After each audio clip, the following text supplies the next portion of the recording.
O Senhor esteja convosco. Ele está no meio de nós. Anúncio do Evangelho de Jesus Cristo segundo Lucas. Glória a vós, Senhor. Vieram algumas pessoas trazendo notícias a Jesus a respeito dos galileus que Pilatos tinha matado, misturando seu sangue com o dos sacrifícios que ofereciam. Jesus lhes respondeu: Vós pensais que esses galileus eram mais pecadores do que todos os outros galileus,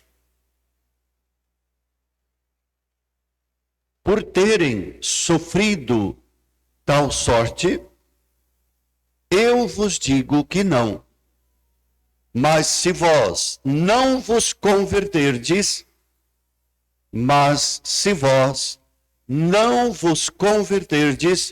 ireis morrer todos do mesmo modo. E aqueles 18 que morreram, quando a torre de Siloé caiu sobre eles, pensais que eram mais culpados do que todos os outros moradores de Jerusalém? Eu vos digo que não. Mas se não vos converterdes, ireis morrer todos do mesmo modo.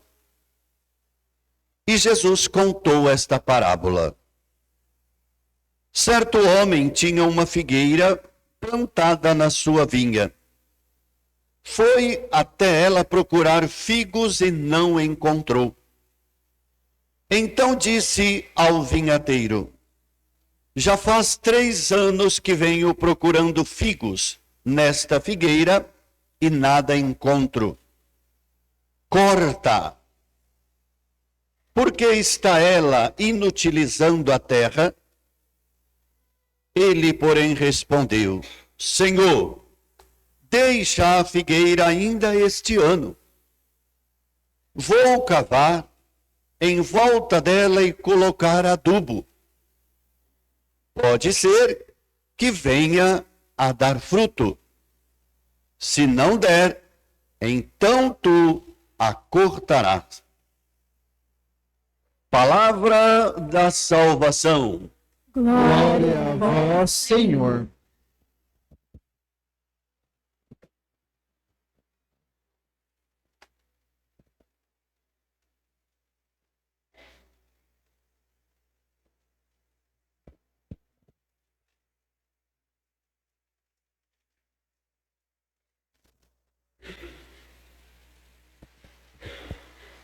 Se eu bater no meu peito, olhando no espelho, e perguntar ao espelho: esta figueira está produzindo fruto? O que o espelho responderia a mim? Lembrando que a imagem que o espelho está refletindo sou eu. Que resposta então eu dou a este espelho no qual agora estou olhando, que é a Sagrada Escritura? Aqui Jesus, na parábola, o cara pergunta: já faz 3 anos. O 3 aqui não significa 1, 2, 2,5 ou 3. Significa que o tempo todo Deus está nos perguntando: cadê os teus frutos? Deus dá a cada um o talento com o qual ele pode trabalhar. A um ele deu 3, a um ele deu 2, a outro ele deu 1. Os outros trabalharam o que puderam. Muito bem, servo bom e fiel. Foste fiel no pouco, lhe cumularei o muito. Vem aquele que recebeu 1. Senhor, aqui está o que é teu. Eu tive medo e enterrei. E aqui devolvo a mesma quantia que você me deu. Servo mau e preguiçoso.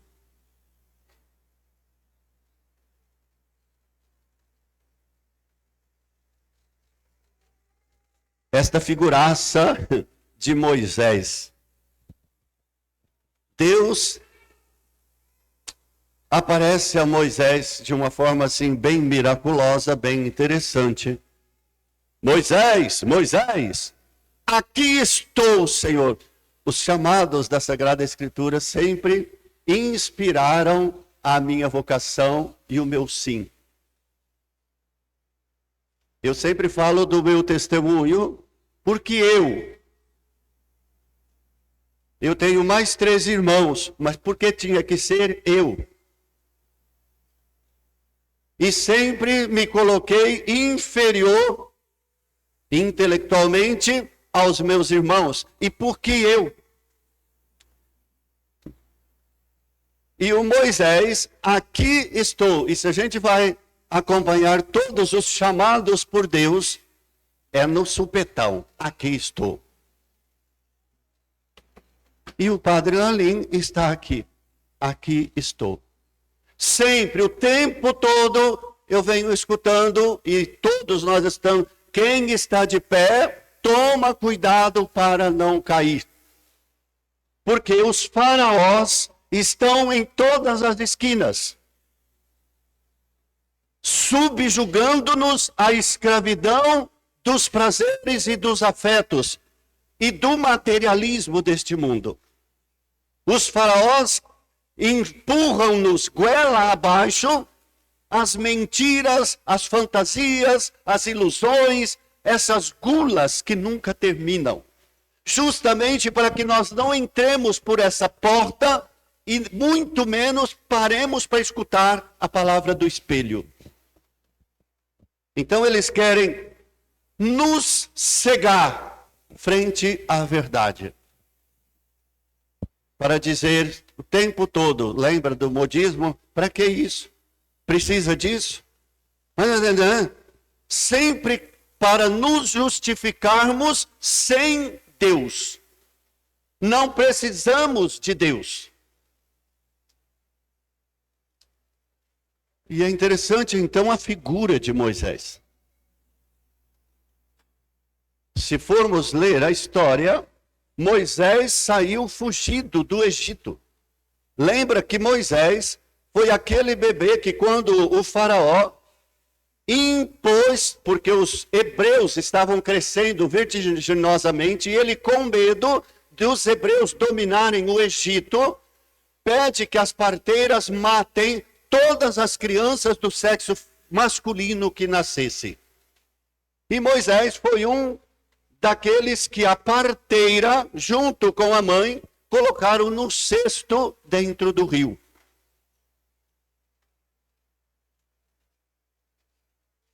Encurtando a história, ele, depois crescido para defender os hebreus que estavam apanhando, matou um do time do faraó. E ele foi visto sendo assassino. E fugiu. E está aqui agora na casa do sogro, cuidando das coisas do sogro. Aquela vidinha pacata, vírgula, né? Mas para dizer, não, aqui não tem faraó, aqui não tem escravidão, quem cuida das coisas aqui sou eu, aqui eu cuido do meu jeito, ninguém me atrapalha, não sei o quê. A minha vida não é lá muita coisa, mas eu estou aqui com a minha esposa, filhos, sogro. E o Senhor está ali do lado dele, só suntando, como diz o mineiro. E eu preciso desse cara, não para cuidar das coisas do sogro, mas para cuidar do meu povo que está sendo subjugado, escravo do faraó.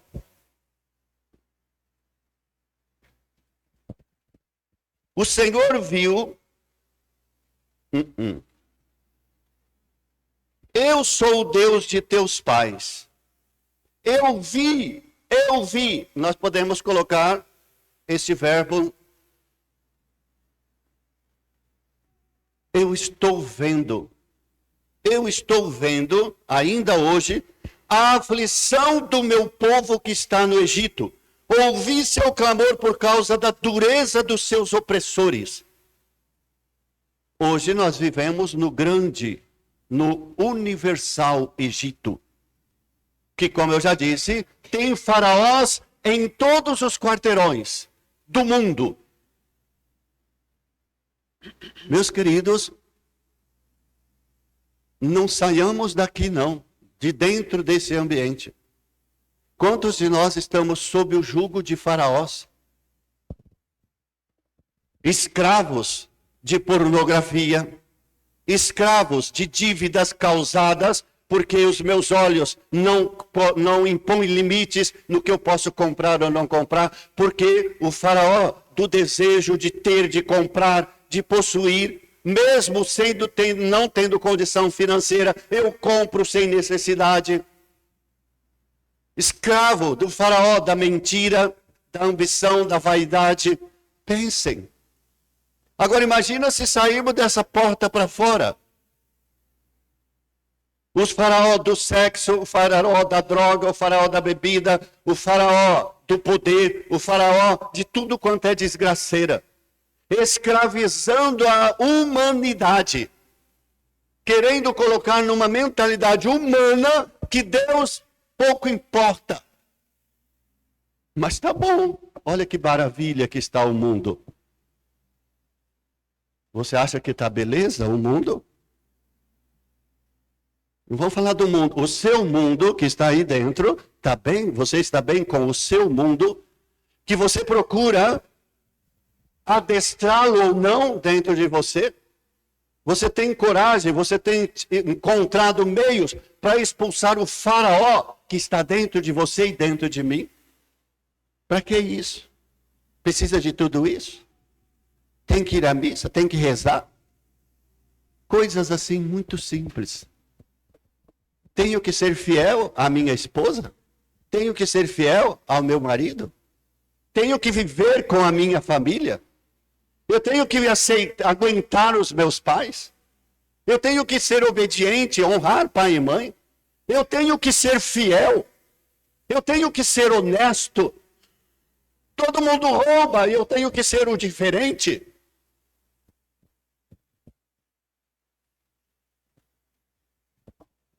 O faraó da corrupção. O faraó que julga. Olha lá, não sei o quê. Se eu tivesse lá no lugar daquele faraó, eu não seria um outro opressor?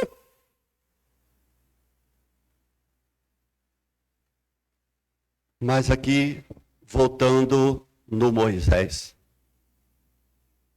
Fugido, já com a vida dele tranquila, achando certamente a consciência dele não estava bem, porque ele sabia o que estava acontecendo lá e por que ele foi embora. Moisés, aqui estou, Senhor. Então, volta para lá. Eu estou vendo o que o meu povo está passando. E eu preciso de você. Agora, sabe o que me inculca? Por que Deus precisa de Moisés? Agora, coloque o nome de Moisés no lugar do seu nome. Por que Deus precisa do Lalim?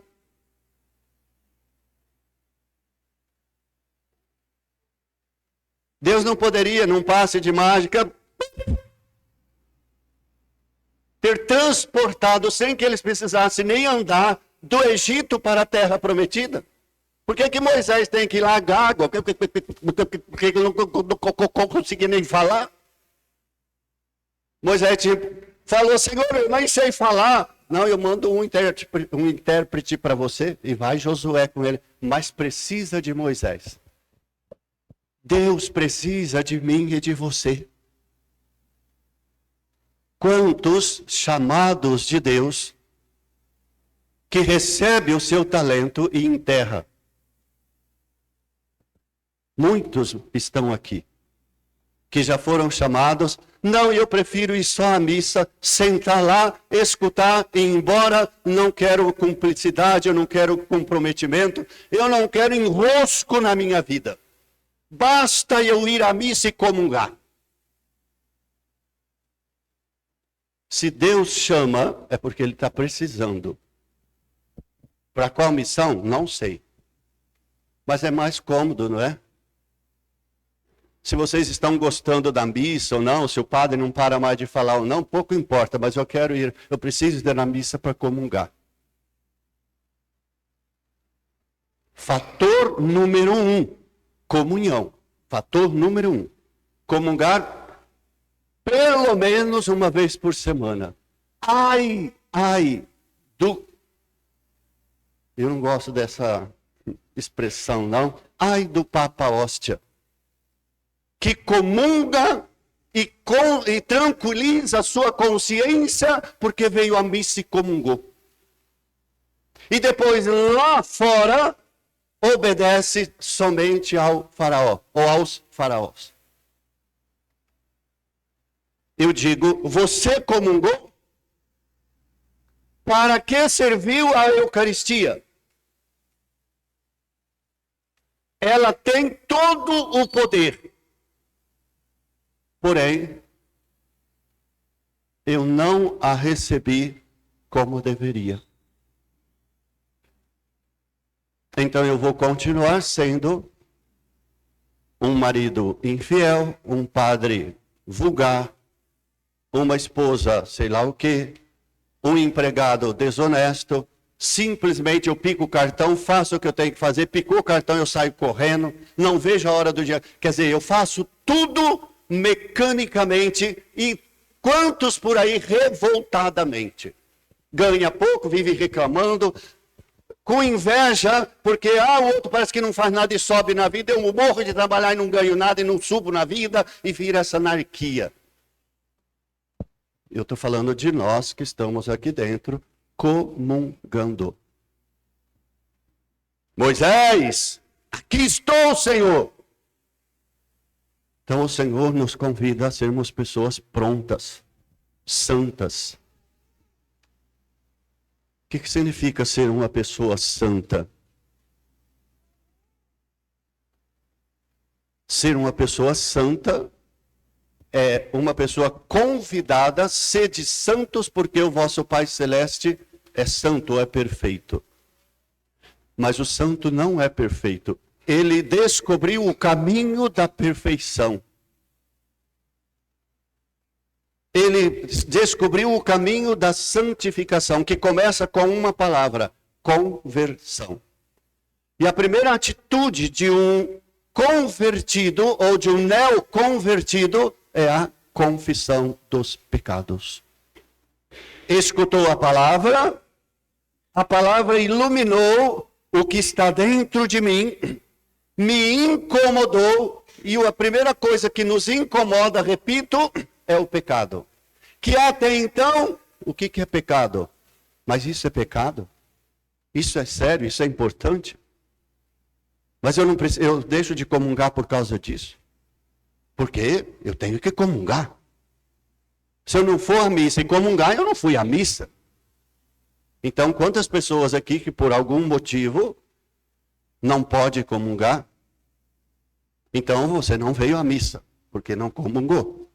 E quantos que comungam e não comungam menos do que aqueles que não podem? Então nós relativizamos, nós diminuímos o poder e o mistério de Deus à nossa mesquinharia. E Deus está dizendo: ô Moisés, vem cá, eu preciso de você lá. Aonde que Deus precisa de você? E de que forma você está trabalhando em si o chamado de Deus?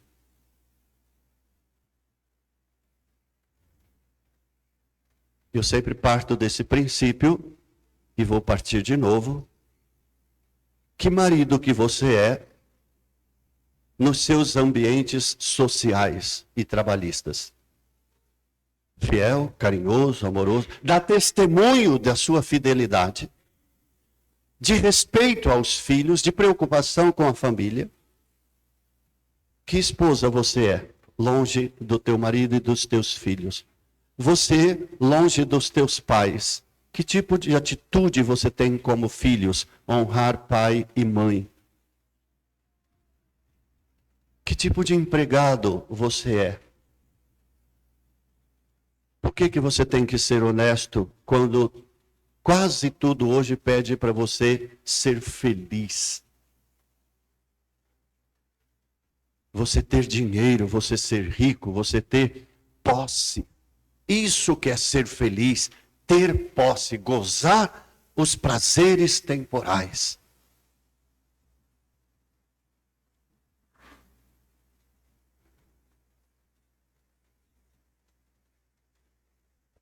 Então, esta figueira, somos voltando nela, né?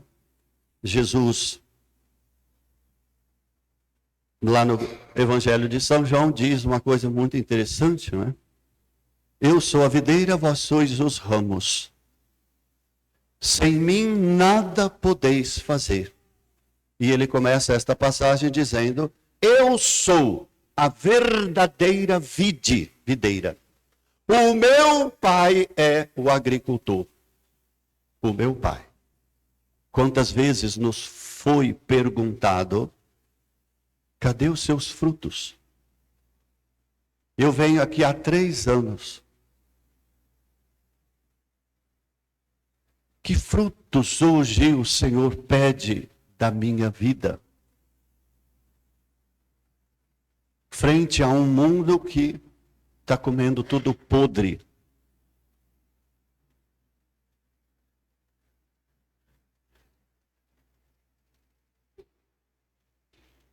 Corta! Mas, Senhor, é o tempo da igreja. Nós poderíamos colocar esse aqui que está cuidando da figueira como sendo a igreja. Senhor, calma, dá um tempo. Mais um ano, mais um ano, mais um ano. Mas às vezes nós interpretamos mais um e nada acontece, então eu vou levar as coisas na barriga. Aí vem a questão dos acidentes de percursos que são irreversíveis. Às vezes nós caminhamos sonolentos com as distrações do mundo e não imaginamos que esse belo senhor aqui, quase careca, animado, sempre aqui, aguentando esse padre.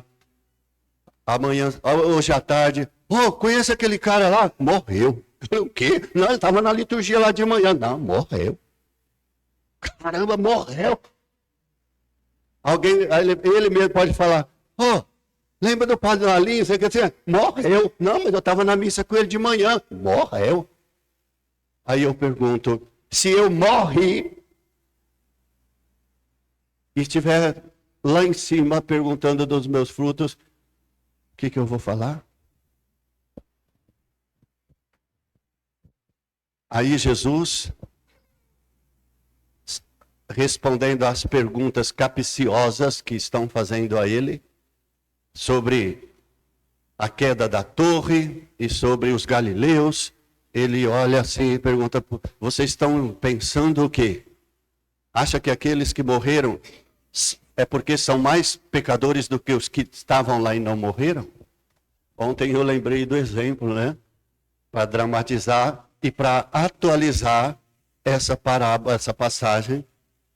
Aquele ônibus que ia de Franca, da universidade, para São Joaquim ou para Orlândia, tinha só 12 no ônibus.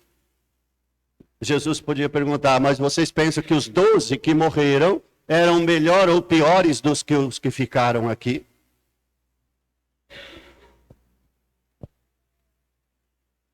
Se não vos converterdes, morrerão todos do mesmo modo.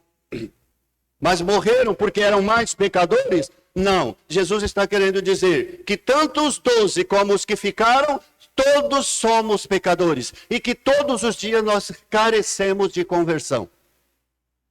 Porque, como eu disse, amanhã o Paulo pode... Morreu?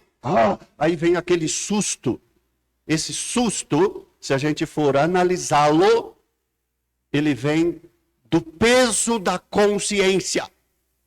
Quantos de nós perguntam, nossa, e se fosse eu? Cadê os frutos? Senhor, dá mais um tempo. Não, Senhor, pode levar essa videira que ela está carregada de frutos. Pensa que coisa gostosa de ouvir. Não, ela já deixa, ela está dando frutos para todos os que passam por ali, experimentem deles. Frutos gostosos, saborosíssimos.